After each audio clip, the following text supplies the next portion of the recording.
Glitch City, 2070X AD. A city that shouldn't exist. A tax haven where corporations and criminal empires reign supreme. In this place, all human life have been infected with nanomachines to keep them in check. Over them stand the White Knights, who ensure that a corrupt government's laws are obeyed.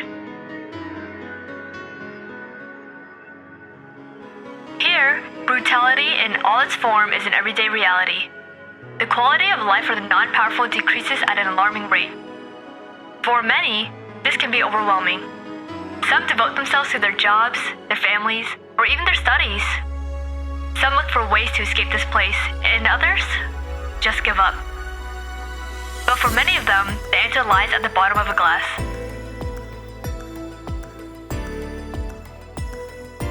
On a small road just seconds away from the main street, somewhere near the slums, you can find the Hall A of the BTC certified bar-coded VA-11.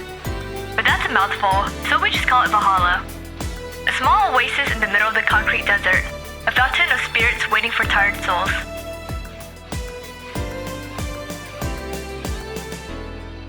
And it's here where this story unfolds. Valhalla. Cyberpunk Bartender Action.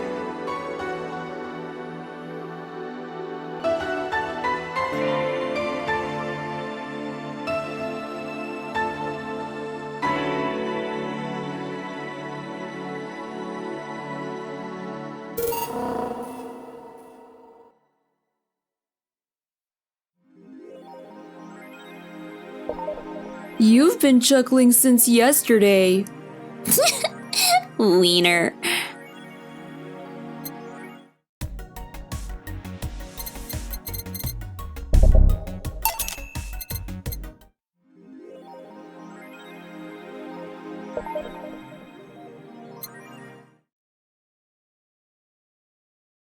Good evening. Ah, Jill. I'm out to get firecrackers. Firecrackers? It's New Year's, right? We need some. Wouldn't firecrackers scare off the Yeah, good idea. Go ahead. I'll be back in a bit. Even for a cat lover, you sure get excited about firecrackers a whole lot more when dogs are involved. I know how hypocritical it sounds, and I don't care. Ah, Jamie's here. Greetings. Anyway, let's start.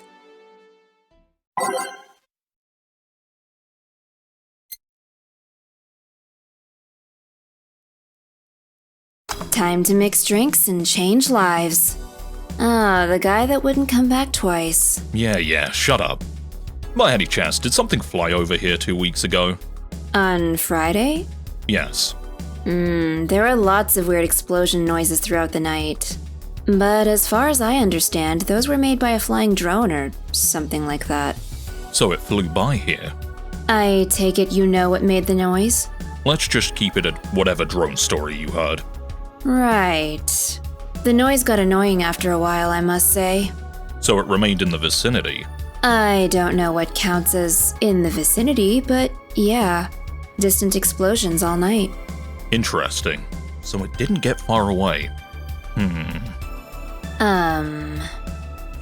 Now, get me a Mars blast.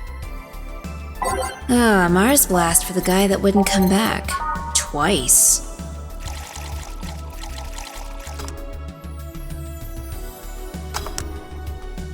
Here you go. Well, you didn't mess up. Sorry, if I may interject. You looking for a fight? Most certainly not. You really think you'd stand a chance? You're like half his size. I can fight dirty. He kills people for a living. I can fight dirty. Jill, please, you make me sound like a savage. It would be like me saying that you get people drunk for a living. It's not wrong, but there are better ways of saying stuff like that. You're right. Sorry. And like I said, I'm not looking for a fight. I just noticed you seem to like strong drinks. What about it? Well, to be honest, it's a rare sight in this bar.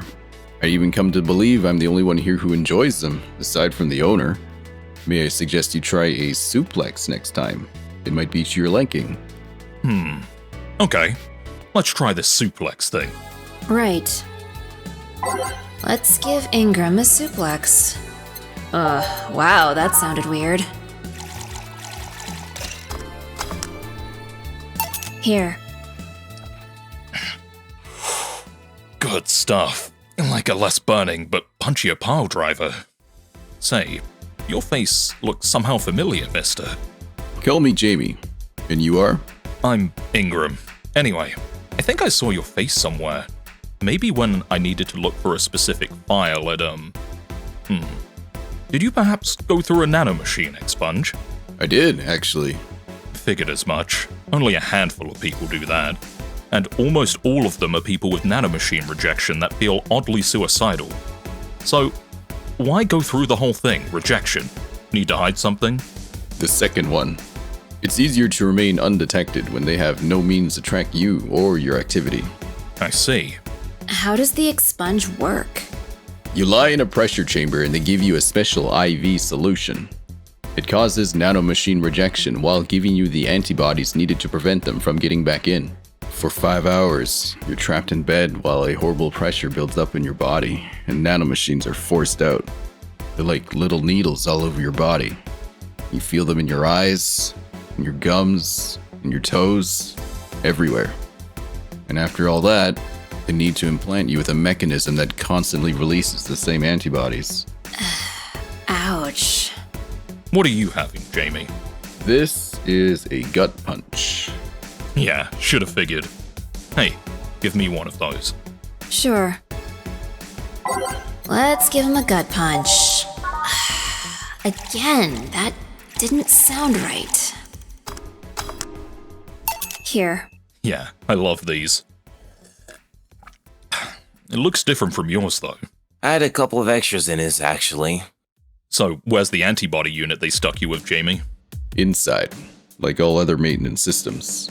It can be troublesome at times, but the perks of not having nanomachines in the body outweigh the cons. And the rest of the enhancements?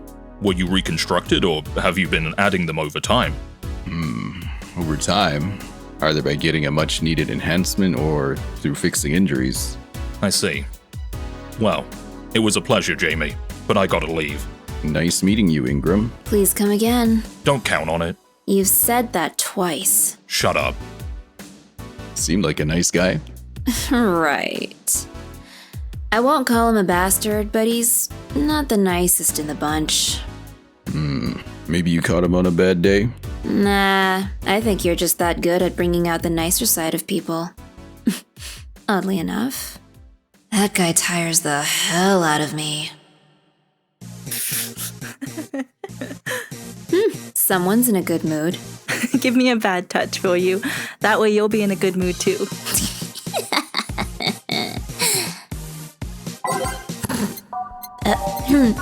A bad touch from a... Here. Jill, you have such a petty sense of humor. Guilty as charged. So, what puts you in a good mood? Oh, yeah, that. Today, my sister was supposed to be in court for all the custody proceedings. Of course, not only does she show up later than her husband, and drunk at that, but also dressed like she got fucked in the back of a parking lot. And to top it all off, she forgot to even bring her kids. Luckily, my parents brought them to court. The judge assigned the kids to my parents for the time being. So, she really messed it up, huh?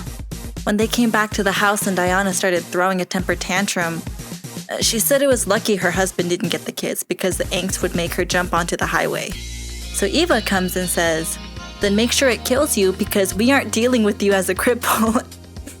I shouldn't reinforce that behavior, but I don't know. Maybe it was the timing, but I've been laughing for an hour now. You hold quite the animosity for Diana, don't you? She and I used to be the closest friends when I was 7 or 8. We played all the time. We even slept on the same bed for a while. Then she turned into a teen. We stopped playing. She had other things she wanted to do. I could forgive all that. I mean, the age difference and all. But there is something in particular I still can't forgive. It was a day she invited her friends to the house, and I went to ask her something. As I was leaving, one of her friends asked if I was her sister. And she said she had no little sisters. Oh, ouch. I think that was the moment that finally broke the pedestal I held her on. I admired her as much as a kid could admire someone, you know? Little by little, that admiration wore off until we finally reached that breaking point. I felt betrayed. And you haven't been able to forgive her after 40 years? Hey, it's not that I still hold a grudge against her, but rather, the Diana who said all those things so many years ago is the same Diana that I know today. How so? She hasn't matured one bit. She's still as selfish, childish, and immature as she was back then. When you see her, you don't see an adult, you see an overgrown, horny teen. So aside from destroying any admiration I held for her, she's made sure not to fix that impression. Huh. But enough about me. How are you? Everything's fine. Aside from this note. A note? Remember how I told you I lashed out at my dead girlfriend? Dead ex's sister? Yeah. I got this note from her. Let's see. Oh. Wow. She must really feel bad about the whole thing. As do I. So, what's the problem then? The same fear that drove me away from her in the first place. Right. Give me a Brantini, will you? There's a little story I want to tell you. Right. A Brantini, alright.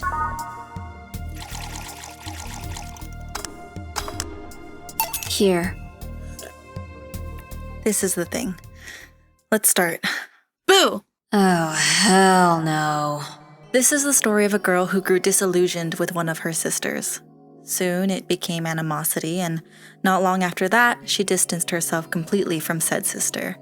With time, the girl would become attached to her eldest sister, looking up to her achievements. All I can look at right now are those boobs. Not now. Said sister would even marry the girl's best friend not soon after.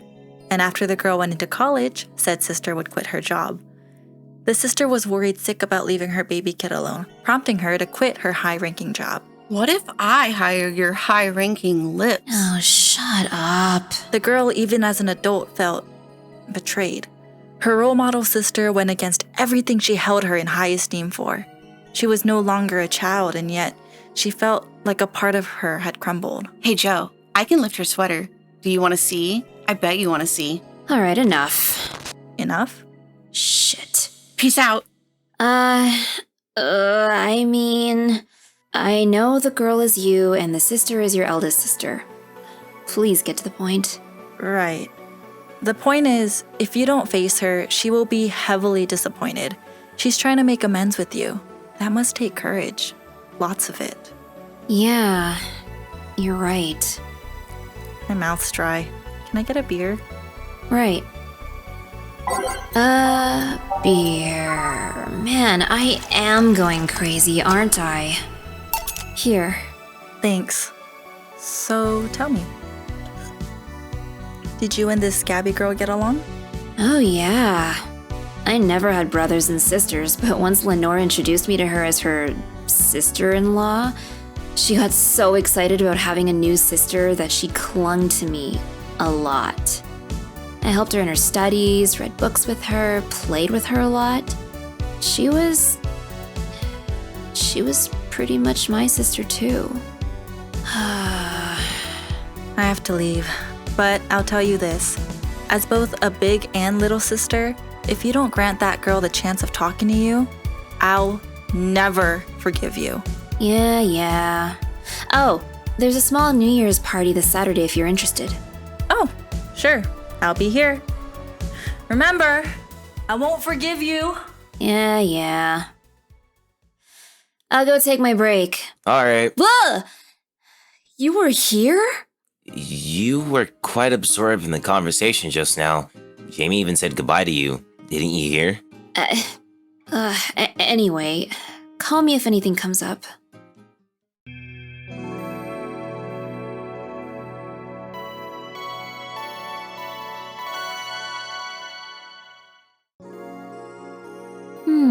It's less chilly today.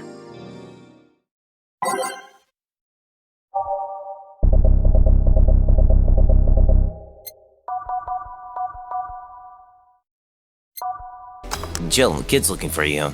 Oh, shit. Hey, Norma. Phew. You're back. Oh, fuck you. You do know I'm not giving you any drinks, right? Crap, I said that out loud. yeah, actually, I wanted to thank you. Phew, she thought it was for her. Thank me? Well, for starters, for not complying and giving me alcohol. Everything else would have fallen apart if I had some. Aw, so responsible, Joe. I kind of faced my mom and told her about all the pressure she was putting on me, and said I wanted to figure out what I wanted to do. And? Well, she didn't speak to me for 2 days. After that, she told me that it'd be a waste to spend money in a university just for me to not give it my all. So she told me to still go to the college course, but that I was free to explore. Glad to hear that. And, well, I want to thank you for that. Me? If I just rushed headfirst into my original plan, things would have gotten ugly. And you were right. I would be hurting her for the sake of hurting. So, thank you. Don't worry about it. I'll leave before it's too late outside. Be careful. Aw, so sweet. Shut up. Hey, Jill. Mind helping me here? Sure. Make a bleeding Jane, please. On it. A bleeding Jane for Gil.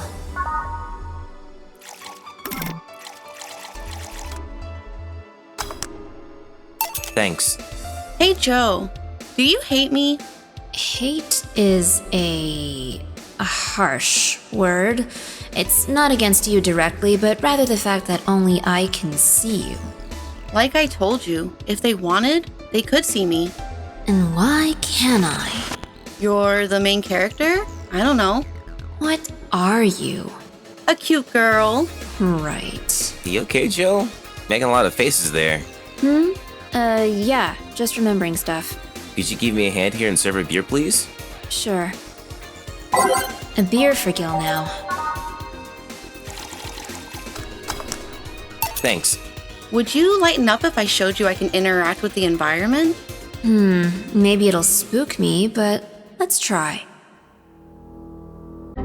There. Can't see anything. You sure? Yep. Weird. Nobody expects the Dorothy Inquisition! Dorothy Inquisition, Dorothy Inquisition, Dorothy Inquisition! I bit my tongue. Can't believe I'm using the spare tongue so early in the night. Honey! Hey, Dorothy. I'm making a quick stop for a drink.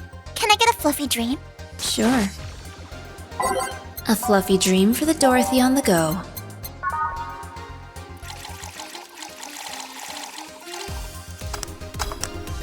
Thanks. Oh, yeah, before you leave. What, are you guys throwing a New Year's party too? Yep. Sure.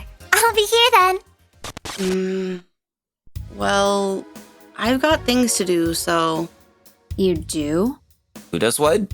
Sorry, I sneezed. Weird sneezes. Anyway, I'm out for now.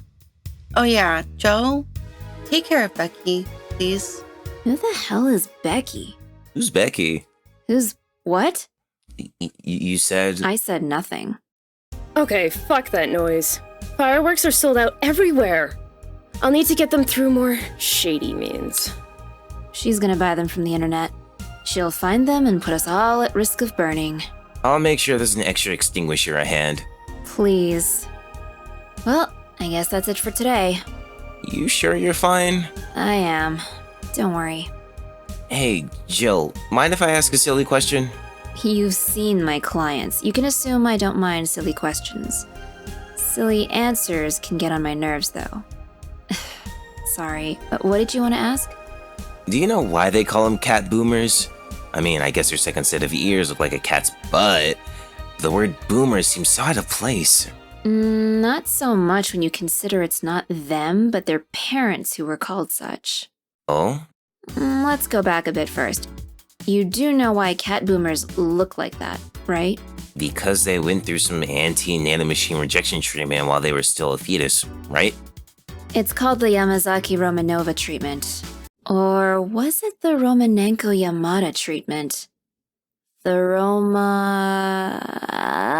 let's call it the catification procedure.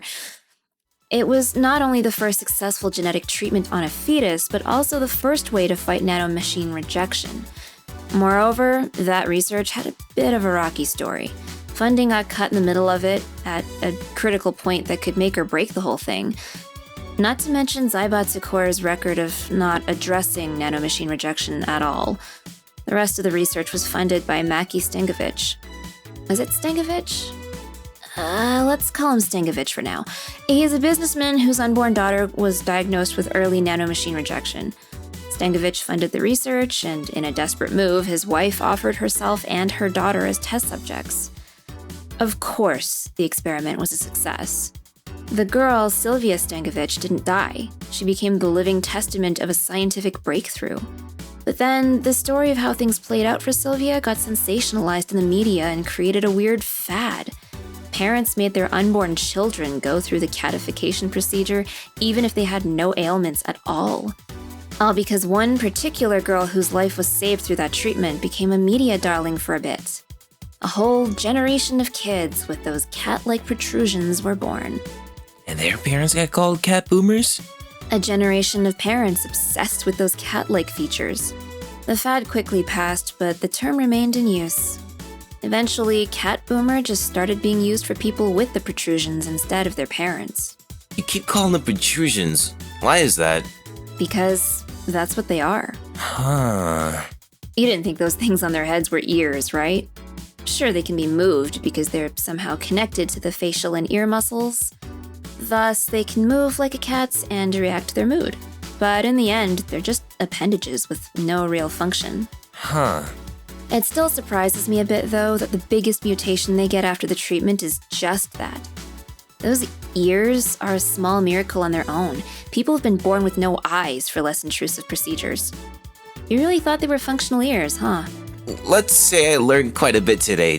Thank you. Don't worry. I feel like I should apologize for talking so much instead. And keep in mind I'm fucking up the terms. I don't want you saying someone got protrusions because of a catification procedure. I'll keep that in mind. Wait! What? Yeah, the guy's name was Stangovich. Huh? I just remembered. Sylvia Stangovich was around my age, and when I was a teen, there were some TV specials featuring her. And I just remembered that I had the biggest crush on her.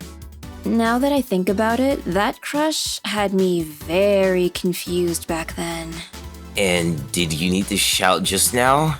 Sorry. In any case, I'm out for the day. Alright.